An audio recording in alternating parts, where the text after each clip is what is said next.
बस वापस आना प्रिवेसी पे।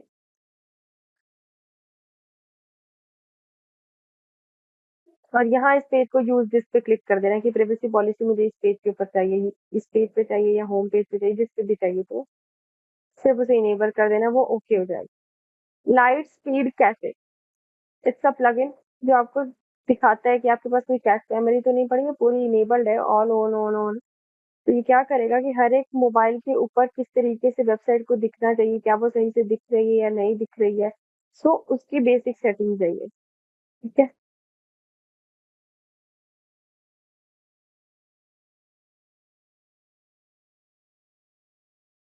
फिर ये प्लगइन है, ये भी प्लगइन। जब ये इंस्टॉल करेंगे तो इनकी डिटेल में बात करेंगे। यहाँ के ऑप्शंस हैं, सारे जनरल सेटिंग्स मिलेगी, हर एक ऑप्शन का अपना अपनी अलग अलग सेटिंग्स है। जो ये जो जितनी भी सेटिंग्स आपके पास लेफ्ट साइड में है, ये सभी वर्डप्रेस देता है आपको। ठीक है।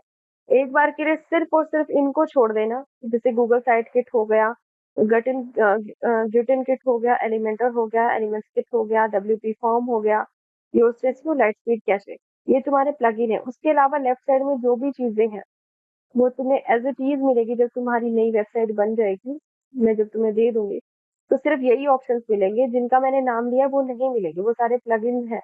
तो जो चीजें तुम्हें लेफ्ट साइड में मिलेगी वो वर्डप्रेस के द्वारा दी गई फैसिलिटीज है, जिससे आप अपनी वेबसाइट बना सकते हो। वैसे तो ये इनफ होती है, लेकिन स्टिल हमें कुछ एनहांस वर्जन चाहिए, कुछ इजीनेस चाहिए, तो हम इन प्लगइन्स का यूज करते हैं इन्हें करने के लिए। बेसिक सेटिंग्स आप यहाँ से चेंज कर सकते हो। ठीक है। लाइट स्पीड कैसे के अंदर भी देखो इतने सारे सेटिंग्स है, ये वैसे तो खुद ही अपने आप काम करना स्टार्ट कर देता है, हमें इसके बेसिक्स को कभी छेड़ने की जरूरत नहीं पड़ती है। लेकिन फिर भी अगर किसी किसी चीज को चेंज करना होगा तो इन फ्यूचर, यानी कि जो आपकी फ्यूचर की क्लासेस होंगी उसके अंदर आपको पता चल जाएगा कि किसको यूज करना है, किसको नहीं करना। मोस्ट प्रोबेबिलिटी यही रहती है कि आपको ज्यादा इसकी यूज करने की जरूरत नहीं होती है।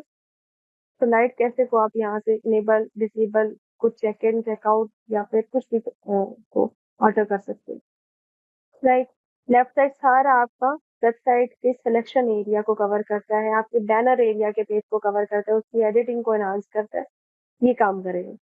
आई होप ये यहाँ तक सब समझ आ गया होगा। जब तुम इसे यूज करोगे तो हर एक चीज को तुम रीडायरेक्ट कर पाओगे अपनी माइंड में कि ये बात बोली थी और इसका ये मतलब हो सकता है, इसको ऐसे यूज करना।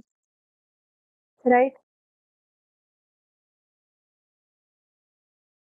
यहाँ तक है कोई चीज जिसमें तुम्हें कुछ पूछना हो? सिर्फ इन प्लगइन्स को छोड़ देना, हर बार एक एक प्लगइन जब मैं इंस्टॉल कराती रहूंगी, जैसे पर डे आपको 2 प्लगइन्स इंस्टॉल करवा के दिखाऊंगी। टॉप 5 आई गेस प्लगइन्स हम लोग इंस्टॉल कर लेंगे, top 10 at least. So top 10 plugins आप यूज कर चुके होगे। जब मैं ये पूरा वर्डप्रेस खत्म करवा दूंगी उतने में आपकी वेबसाइट वगैरह जो उनकी जनरेट हो जाएगी, आप एक अच्छी वेबसाइट बनाना उतनी देर में सीख जाओगे। ठीक है, वापस से डैशबोर्ड पे आ जाती हूँ। ये मेरा डैशबोर्ड है। ये मुझे कांग्रेचुलेट करे कि आपने वायरा बिजनेस स्कीम के ऊपर अपनी वेबसाइट जो है कि रेडी कर ली है, जो कि काफी अच्छी दिख रही है। ठीक है। अब मुझे बताओ यहाँ तक किसी किसी ऑप्शन में डाउट? कुछ चीजें जो हमने छोड़ी है वो ज्यादा यूज में नहीं है, उनको आप यूज में तब लोगे जब आपको कहीं पे कोई एरर आता है या फिर अपेयरेंस में कुछ गड़बड़ दिखती है या मेंटेनेंस में गड़बड़ दिखती है। अदरवाइज जो जैसा फिक्स हो उसे वैसे ही रहने देना। ठीक है। कुछ कुछ चीजें जो जनरल सेटिंग्स थी वो चेंज कर देना, पेजेस की सेटिंग कर देना, या मेन्यूज सेट करने होते हैं तो वो मेन्यू सेट करोगे बस, और कुछ इसके अंदर एडजस्टमेंट नहीं करना, सब ऑलरेडी वैसे एज इट इज रहे। मैसेज नहीं देखते? क्या है मैसेज में? कौन सा मैसेज? एक सेकंड।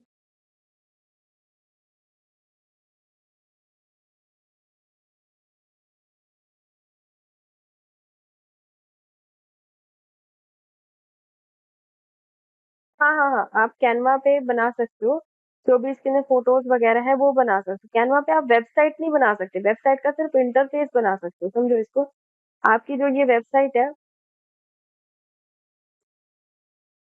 ये देख रहे हो ये वेबसाइट है, इसका प्री पेज बना सकते हो कि हाँ ये फोटो एडजस्ट कर दोगे, ये 5-7 सेक्शन जो आप इसको ऐड कर सकते हो। ऐसे कैनवा के अंदर आप सिर्फ एक प्रीव्यू बना सकते हो, बट कैनवा के अंदर प्रॉपर वेबसाइट नहीं बना सकते। ठीक है, कि आप यहाँ क्लिक करोगे तो आप कौन से पेज पे जा रहे हो, सिर्फ एक प्रीव्यू बना सकते हो फोटो के रूप में। और क्या है आपका मैसेज? एक मिनट, इससे पहले वाला दोबारा बताना। हाँ, ऑप्शन आता है इसके अंदर, वेबसाइट, लुक एट दिस।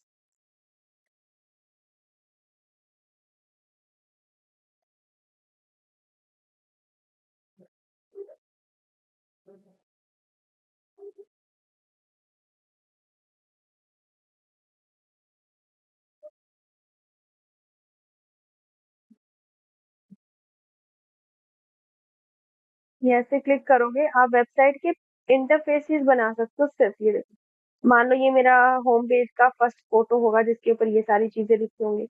फिर मेरे पास नीचे ये आएगा पेज, देख रहे हो एग्जैक्टली ऐसा ही वेबसाइट में भी कुछ निकला हुआ है। देखो जरा, कहाँ हो, दिखा। इसमें देखो पहले एक फोटो है, फोटो के बाद टेक्स्ट है, फिर कुछ इन्फॉर्मेशन वगैरह वगैरह, ये सारी चीजें हैं जिसकी भी।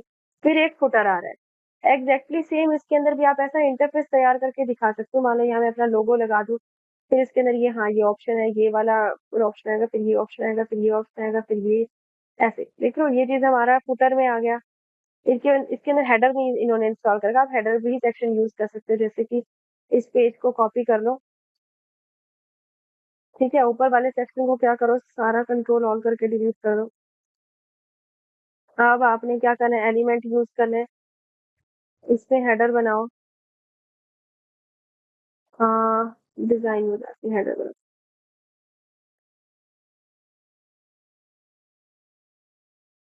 अब आप हेडर को यूज करना चाहो, हेडर की जगह नेविगेशन बार लिखो।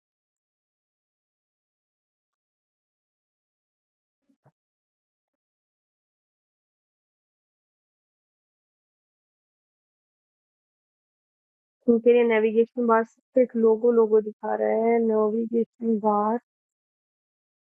और क्या बोल सकते, ब्रेड क्रम्ब।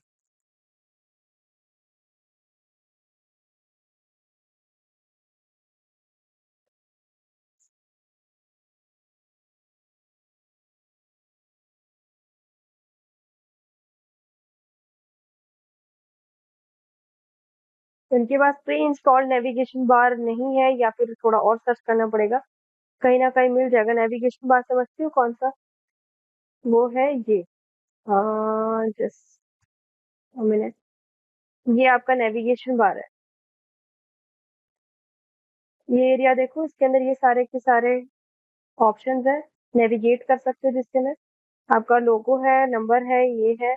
और ऊपर भी एक बार है जिसके अंदर कुछ सफिशिएंट डिटेल्स दे रखी है, this is known as the navigation bar. यहाँ पर आपको